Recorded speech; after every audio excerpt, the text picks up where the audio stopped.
Jil'Lana and I'm the high school library media specialist.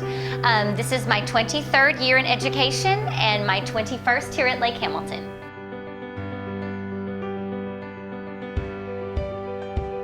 Well, honestly, I've been teaching as long as I can remember.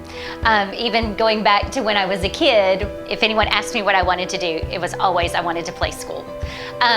The reason I wanted to be an educator is because when I was in high school, I had Miss Ramsey for Spanish.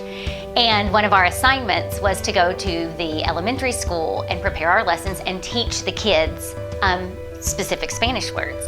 And it was through that experience of having time in the classroom and being with kids and just seeing their face light up when they learned something new that I knew then that I wanted to be a teacher.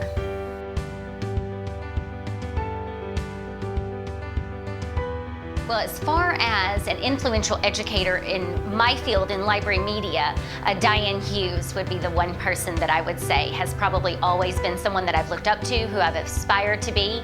She was a leader in our field and always promoted library media, the profession, and making sure that we were always doing what was best for kids. And I just always aspired to be like her. I wanted to do what she was doing.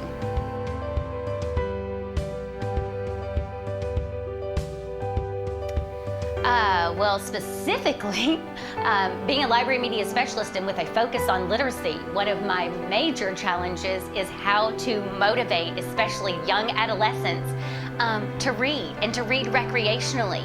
They have to read in class, they have to read academically, and they're taught those things. But there are so many other things that are out there vying for their attention. Just understanding the value of recreational reading and the value of literacy, in and of itself, has always been a challenge. So I'm always looking for creative ways to promote literacy and to encourage them to read and realize that, I know you have all these other things that are vying for your attention, but that reading and literacy and pouring in and, being part of a community with other readers is always just as beneficial.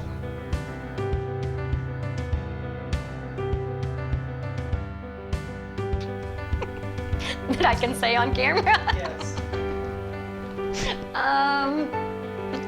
Well, I guess, I mean, we've got to love children.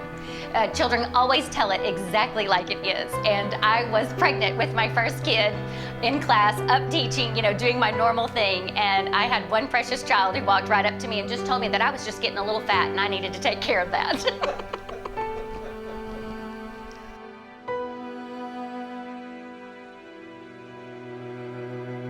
My one piece of advice is to always learn. Never stop learning. I am 23 years into my career and every day I'm looking for something new to learn. It does not matter where you're at or where your career path takes you. There's always something to learn personally, something to learn professionally. And so my advice to them would always be, just be a lifelong learner.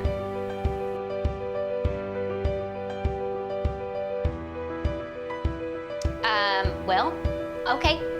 Even though it started out as a negative, because one of the things that the COVID-19 pandemic showed us is that we were not prepared. But it also brought about change in some of the things that we needed to do, like with our one-to-one device implementation. Students need to have access. And so the COVID-19 highlighted some of our deficiencies that we were not prepared to meet. And we rose to the occasion, created the plans and procedures that needed to be done, and made sure that we met kids exactly where they were. So that to me is one of the positives, is it's helped us make some changes that I believe always needed to be made. We need to make sure kids have access to the resources and the technology that they need, regardless of what their economic situation is.